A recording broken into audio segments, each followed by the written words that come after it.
Assalamualaikum warahmatullahi wabarakatuh. Waalaikumsalam warahmatullahi wabarakatuh. A'udzu billahi minasy syaithanir rajim. Bismillahirrahmanirrahim. Alhamdulillah wa kafa. Wassalatu wassalamu ala sayyidina Muhammadin Mustafa wa ala alihi wa ashabihi ahli sidqi wal wafa. Amma ba'd. Asyhadu an la ilaha illallah wa asyhadu anna Muhammadan 'abduhu wa rasuluh. La haula wa la quwwata illa billahil 'aliyyil 'azim. Ma'asyiral muslimin segenap jamaah majelis ilmi, jamaah pengajian rutin hari Sabtu pada subuh Musalla Nurul Hidayah RT 05 RW 07 Komplek TNI UI Cibarusah Cilekan yang seluruhnya saya hormati rahimakumullah wa adakumullah wa hidakumullah. Segala puji hanya bagi Allah. Salawat dan salam semoga tetap dilimpahkan selalu atas kekasihnya Allah, paduka alam yang mulia baginda tercinta panutan kita Nabi Agung Nabi besar Muhammad sallallahu alaihi wa alihi wasallam beserta seluruh keluarga beliau, para sahabat beliau dan seluruh pengikut beliau yang tetap setia kepada beliau, yang tetap cinta kepada beliau, yang tetap istiqomah menjalankan segala perintah beliau, menjauhi larangan-larangan beliau, juga mengamalkan sunnah-sunnah beliau. Semoga kelak di hari kiamat kita semua yang hadir, juga keluarga kita dan saudara-saudara kita, oleh beliau benar-benar diakui sebagai umatnya dan mendapatkan syafaat umat dari beliau. Amin ya Allah ya rabbal alamin. Ma'asyiral muslimin rahimakumullah wa adakumullah wa hafizakumullah. Kita awali pengajian rutin kita pada pagi hari ini dengan membaca kunut kita suratul Fatihah dan dengan membaca salawat atas kekasihnya Allah yang pahalanya dari kedua bacaan tersebut yang akan kita baca kita hadiahkan untuk seluruh ahli kubur keluarga kita yang telah mendahului kita, terutama untuk kedua orang tua kita, kakek nenek kita, para sepupu kita, dalam garis lurus ke atas sampai nama-namanya kita tidak tahu, Allah yang lebih tahu, juga untuk guru kita, anak cucu kita, aman cucu kita, kakak adik kita. Dan sekaligus kita bermunajat kepada Allah Subhanahu wa taala semoga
seumpama di hari kiamat nanti tidak diterima oleh Allah alias ditolak oleh Allah, maka tentu segala amal kebaikan, segala amal soleh, segala amal ibadah yang kita kerjakan selama kita di dalam dunia itu tidak akan diperiksa dan tidak akan diberikan pahalanya kepada kita.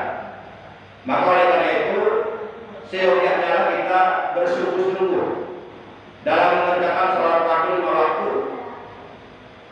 Kita kerjakan dengan sebaik mungkin, dengan sehusu mungkin, yang didasari ilmunya. Para jamaah yang dimuliakan oleh Allah Subhanahu wa taala, diterangkan di dalam kitab fikih wa min syuruti sholati, dan dari sebahagian syarat-syarat sholat. Di sholat yang kita kerjakan itu harus dipenuhi syarat-syaratnya. Apabila syarat-syarat sholat salah satunya ditinggalkan atau diabaikan atau tidak dikerjakan, tidak dipenuhi, maka dapat mengakibatkan sholat yang kita kerjakan menjadi tidak sah karena tidak memenuhi syarat. Dan apabila sholat yang kita kerjakan oleh hukum dinilai tidak sah, samalah artinya kita belum mengerjakan sholat. Kita pikir kita sholat, padahal menurut agama kita belum sholat. Kenapa? Karena sholat yang kita kerjakan tidak memenuhi persyaratannya.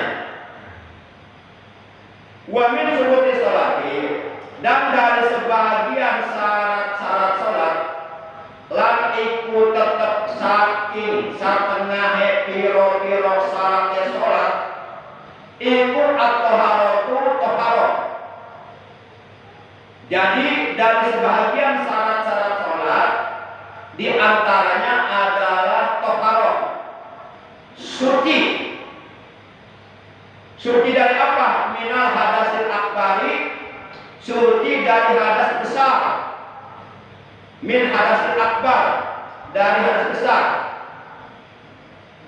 Artinya kalau badan kita dalam keadaan masih mempunyai hadas besar, masih mempunyai junub, kita melakukan sholat dalam keadaan seperti itu, maka sholat kita tidak sah.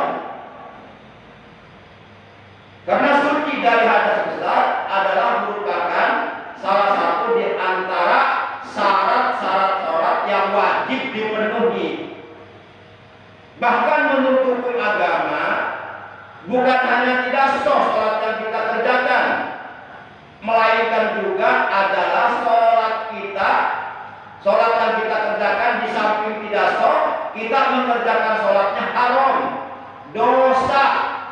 Jadi bukannya mendapatkan pahala dari sholat yang kita kerjakan, tapi justru mendapatkan dosa dari sholat yang kita kerjakan. Kan lucu. Orang mendapatkan dosa ketika berbuat dosa, ketika berbuat zina, ketika membunuh orang, menipu orang, mencuri barang orang, berjudi dan sebagainya.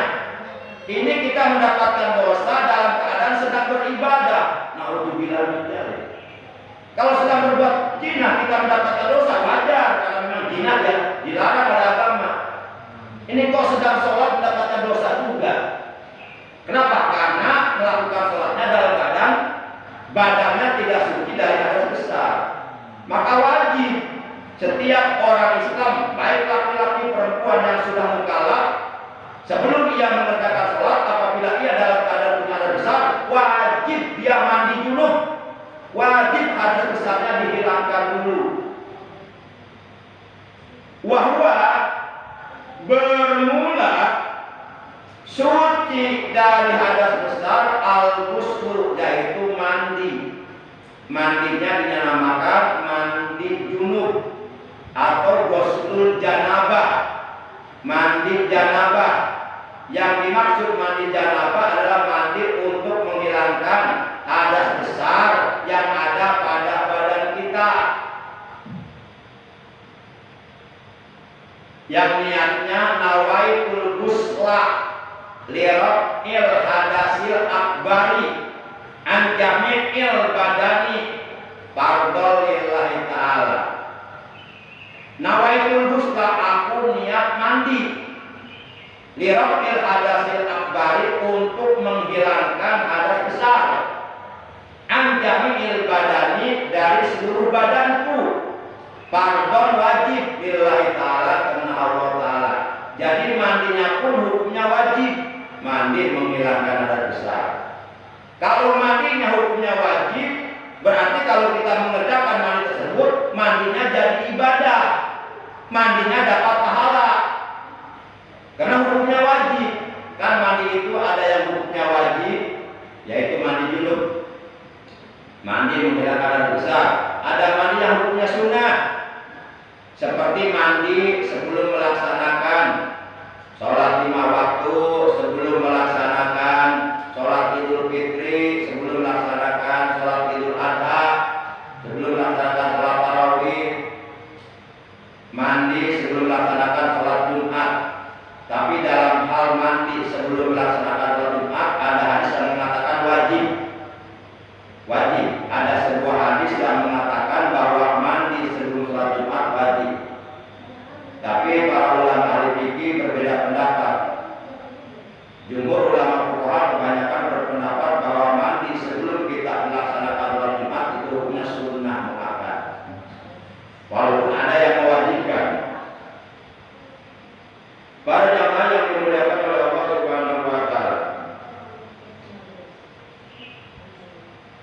Kemudian waladi yujibu satu asya. Bermula perkara yang mewajibkan mandi itu ada 5 perkara. Waladi utawi perkara yujibu ngawajibaken ing adus iku satu asya 5 piro-piro perkara. Jadi ada 5 perkara yang mewajibkan mandi. Kalau kita enggak mandi, dosa. Selamanya kita dalam keadaan punya hadas besar. Adapun 5 perkara tersebut yang mewajibkan mandi, pertama adalah khurujul mani, keluar air mani, keluar air sperma. Ada yang mengatakan keluar air lejat. Emang bagus. Nah, saya tanya, emang katanya. Nah, Pak Adam nggak tahu nih. Emang Pak Adam? Tahu, Ustaz. Nggak tahu, kalau nggak tahu ya. Baru gede. Baru gede. Keluar air nikmat. Jadi apabila air tersebut keluar nikmat katanya, sampai katanya lupa segala-galanya, sampai seakan-akan dunia ini milik kita berdua. Allahu Akbar. Nah itu air sperma. Air sperma ini menurut hukum agama suci. Tapi apabila keluar mengakibatkan badan kita mempunyai hadas besar. Para jamaah yang dimuliakan oleh Allah SWT, terlepas dari apakah keluarnya air sperma tersebut disengaja, seperti berjima bersama istri, atau seperti oleh istri dikeluarkan dengan caranya sendiri, nggak tahu saya juga, atau dikeluarkannya oleh tangan sendiri yang disebut onani, jinah tangan, atau dengan sebab mimpi jima, begitu bangun kolor basah. Nah, apabila seseorang keluar air sperma atau air mani, maka oleh hukum dinyatakan bahwa orang tersebut mempunyai hadas besar. Maka ia wajib mandi. Wajib mandi. Jangan dulu berwudu, jangan dulu sholat, jangan menyentuh Al-Quran, jangan tawaf, jangan baca Quran, karena dalam keadaan masih punya hadas besar. Jangan dekat masjid. Iya. Jangan duduk di dalam masjid, ya. Pokoknya ada 6 perkara yang diharamkan oleh agama bagi orang yang mempunyai junub. yang mempunyai hadas besar. As-sholatu yang pertama haram sholat, baik sholat fardu maupun sholat sunnah. Yang kedua waktu haram melakukan tawaf di tanah suci Makkah Al-Mukarramah. Yang ketiga wa masul mushafi, haram menyentuh lembaran Al-Quran. Yang keempat wa amru, haram membawa Al-Quran. Yang kelima wa qiraatul Quran, haram membaca Al-Quran. Yang keenam wa lubsu fil masjid, haram duduk di dalam masjid. Para jemaah yang dimuliakan oleh Allah Subhanahu wa taala. Jadi terlepas dari apakah keluar air maninya disengaja atau tidak disengaja seperti karena mimpi, tetap siapapun ketika keluar air sperma, air mani, maka dia punya hadas besar, wajib mandi. Nawaitul ghusla li raf'il hadasil akbari an jami'il badani fardholillahi ta'ala. Adapun tata cara mandi junub yang disunahkan sebelum kita mandi junub, kita disunahkan wudhu kalau mau, itu hukum sunnah. Tapi wudhunya jangan niat wudhu mau sholat. Niat wudhunya jangan begini, nawaitul wudhu li raf'il hadasil akbari fardholillahi ta'ala, kagak nyambung. Niat wudhunya nawaitul wudhu'a li ghusl janabah sunnata lillahi ta'ala, aku niat berwudu karena akan mandi junub, sunnah karena Allah ta'ala. Nah, setelah kita berwudu, baru air yang mengalir dari lubang keran kita tadahin dengan kedua telapak tangan kita, langsung kita siramkan ke muka. Nah, kita situ niat nawaitul ghusla, bismillahirrahmanirrahim, nawaitul ghusla li raf'il hadasil akbari an jamil badani fardholillahi ta'ala.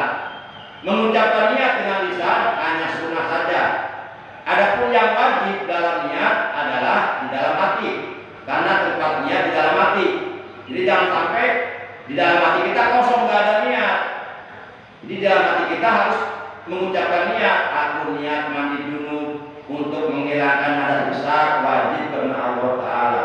Dari seluruh badanku wajib karena Allah Ta'ala. Kemudian disunahkan kita mendahulukan untuk mengguyur atau menyiram badan kita yang sebelah kanan 3 kali, lalu sebelah kiri 3 kali, lalu dari atas. Setelah itu kita pakai sabun dan seterusnya sampai selesai. Nah, itu diantara kesunahan mandi. Para jemaah yang dimuliakan oleh Allah Subhanahu wa taala. Kemudian wal jima'u, yang kedua yang menyebabkan seseorang wajib mandi junub, yang kedua adalah melakukan jima. Jima itu kalau istilah dalam ilmu tajwid, definisi idgham, jima itu idgham syai', memasukkan sesuatu ke dalam sesuatu. Nah, itu jima. Kan ada tuh dalam ilmu tajwid, dalam kitab ilmu tajwid, definisi idgham itu adalah idgham menurut lugha adalah idgham syai' fi syai', memasukkan sesuatu ke dalam sesuatu. Nah, sama berarti jima juga memasukkan sesuatu kan ke dalam sesuatu. Nah, itu jima. Adapun jima yang mewajibkan seseorang mandi junub apabila hasapahnya sudah masuk. Hasapah jakar. Hasapah itu haji. Ya, bukulna Pak Haji. Helmna atau tudung cetokna. Nah, kalau itu kepalanya sudah masuk, walaupun tidak mengeluarkan air mani, tetap dihukumi jima. Nah, tapi kalau baru nongol di pintu belum masuk ke kepalanya, baru assalamualaikum, kan? Waalaikumsalam. Boleh masuk enggak? Kata bayi yang di dalam perut ibunya, jangan Pak, sempit. Ada bisa aja.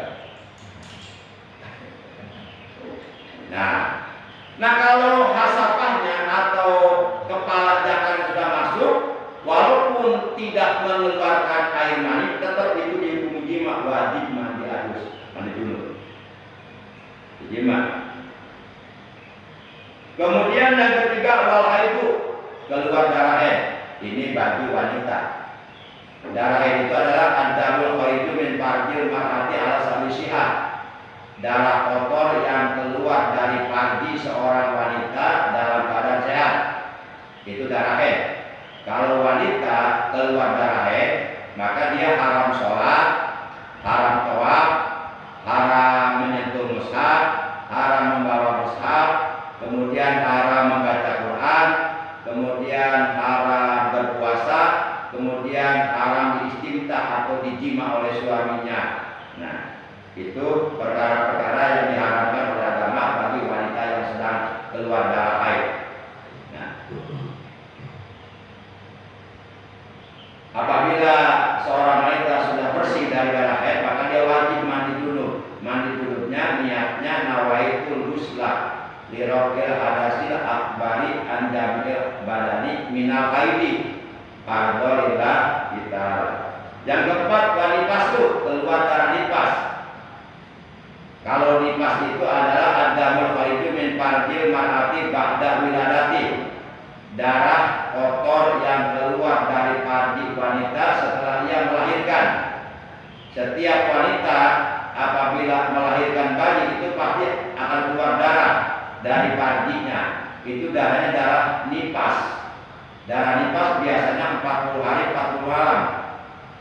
Paling lama 60 hari 60 malam. Paling cepat, paling sebentar adalah majatun, sekretariat. Kemudian waliladatu, beranak atau bersalin. Seorang ibu yang melahirkan anak itu berarti dia wajib mandi dulu. Kemudian waqurudul ghusli isnani, bermula fardu-fardunya mandi junub, mandi besar, mandi untuk menghilangkan hadas besar yang ada pada badan kita. Isnani itu ada dua perkara. Ini yang dua perkara ini wajib dipenuhi apabila kita melakukan mandi junub atau mandi janabah atau mandi besar. Pertama, niyatu raf'il hadasil akbar. Wajib niat di dalam hati untuk menghilangkan hadas besar, wa nahwiha dan sebangsanya. Kalau seseorang melakukan mandi junub tapi di dalam hatinya kosong, tidak ada niat, maka oleh hukum dinilai mandi junubnya tidak sah.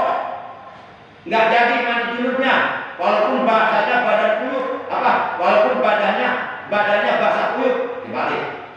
Walaupun bahasanya badan kuyup, walaupun badannya basah kuyup, tapi kalau di dalam hatinya tidak ada niat untuk menghilangkan hadas besar, maka mandi junubnya enggak sah. Kalau mandi junubnya enggak sah, kemudian dia berwudu, maka wudunya pun enggak sah. Kemudian dia sholat, maka sholatnya pun haram, dosa. Kemudian dia menyentuh mushaf, haram, dosa. Kemudian dia membaca Quran, haram, dosa, dan seterusnya. Akhirnya mengumpulkan dosa karena kebodohannya. Makanya nanti di neraka banyak juga dari orang-orang yang bodoh dalam agama dibakar di neraka. Jadi bodoh itu malapetaka sebenarnya. Selama ini kita mengetahui bahwa yang disebut bala malapetaka itu seperti gempa bumi, kemudian banjir bandang, kemudian longsor, kemudian angin puting beliung, sampai meluluhlantahkan, menumbangkan pohon-pohonan, meluluhkan bangunan. Itu kita sebut wah malapetaka, bencana. Padahal ada bencana yang paling terbesar selain itu. Apa? Kebodohan dalam agama. Itu bencana yang terbesar. Karena kebodohan agama dalam agama mengakibatkan kita masuk neraka. Tidak ada bencana yang paling besar, tidak ada malapetaka yang besar, melainkan ketika kita dibakar oleh Allah di neraka. Itu malapetaka besar. Para jamaah yang dimuliakan oleh Allah Subhanahu wa Ta'ala, itu yang pertama. Fardunya mandi junub yang pertama wajib niat di dalam hati untuk menghilangkan hadas besar atau sebangsanya. Kemudian yang kedua, wa takmimu jami'il badani,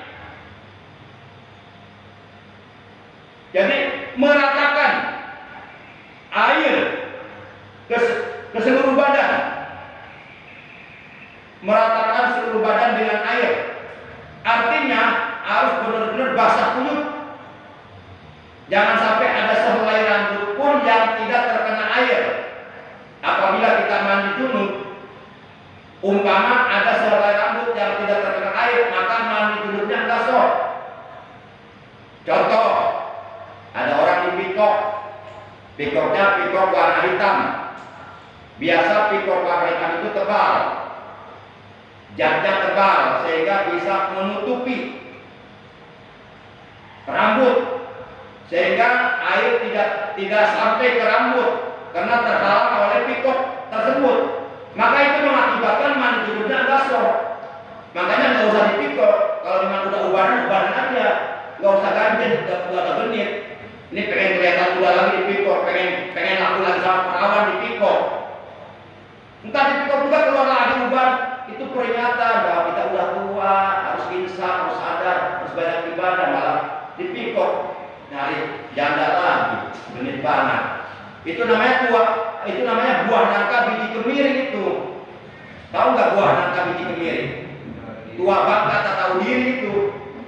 Badan udah sepuh, udah tua, udah kulit badan udah bau tanah, kuburan masih genit juga. Kapan mau nyadarnya? Udah tua mah, banyak sholat, banyak ibadah. Ini masih buka tiktok-tiktokan. Allahu Akbar, naudzubillah min dzalik. Para jamaah yang dimuliakan oleh Allah Subhanahu wa taala. Jadi wajib seluruh badan kita, seluruh anggota badan kita termasuk rambut, bulu korong atau bulu hidung, kemudian bulu ketiak, kumis, jenggot, termasuk masih ada nggak bulu-buluan? Oh, bulu itu tuh, bulu si Abdul Boklak. Itu harus terkena air. Pokoknya badan kita harus basah kuyup. Termasuk 5 lubang yang ada pada badan kita pun harus terkena air. Sepanjang masih bisa dilihat oleh mata kasat, oleh kasat mata, seperti lubang rongga mulut, lubang hidung, lubang telinga, kemudian dubur, kubul. Sepanjang masih bisa dilihat secara kasat mata, itu harus terkena air. Supaya apa? Supaya mandi junubnya stop. Makanya ketika kita sudah mencuci muka dibarengi dengan niat mandi junub menghilangkan hadas besar, kita kumur-kumur dengan air yang suci mensucikan. Biar rambut kita terkena air, kumur-kumur, tapi kumur-kumurnya pakai air yang suci mensucikan, jangan pakai air mustakmal. Para jamaah, karena rongga mulut ini masih bisa dilihat ketika kita mangap, kita lihat kelihatan rongga mulut itu harus terkena air. Jangan sampai selama ini kita mandi junub, ini rongga mulut nggak pernah dibasahin. Dibasahinnya pas wudhu doang. Kalau wudhu lain lagi niatnya. Basaran kulit, wasaran rambut, wa in kasura sekalipun rambut tersebut tebal seperti jenggotnya yang tebal. Para jamaah, demikian barangkali ta'lim kita hari ini membahas tentang di antara syarat-syarat salat, yaitu wajib suci dari hadas besar dan 5 perkara yang dapat mewajibkan seseorang mandi junub. Demikian kurang lebihnya Al-Kafir, mohon maaf. Masih lebaran anak-anak, ya masih lebaran takbiran. Demikian hari kita hari ini, kurang lebihnya maaf. Terima kasih, mudah-mudahan apa yang kita bahas ilmu agama oleh Allah menjadikan ilmu yang bermanfaat, ilmu yang barokah, ilmu yang disertai hidayah, ilmu yang dapat menyelamatkan kita, membahagiakan kita dunia sampai akhirat. Amin ya Allah ya Rabbal alamin. Jadi kita jangan hanya sekedar mencari kebahagiaan di dunia saja, tapi juga kita harus berusaha mencari kebahagiaan di akhirat. Kebahagiaan di dunia ini hanya sementara, cepat atau lambat pasti kita akan meninggal dunia. Yang kekal abadi dari akhirat. Jangan sampai kita mengejar kesenangan dunia sampai melupakan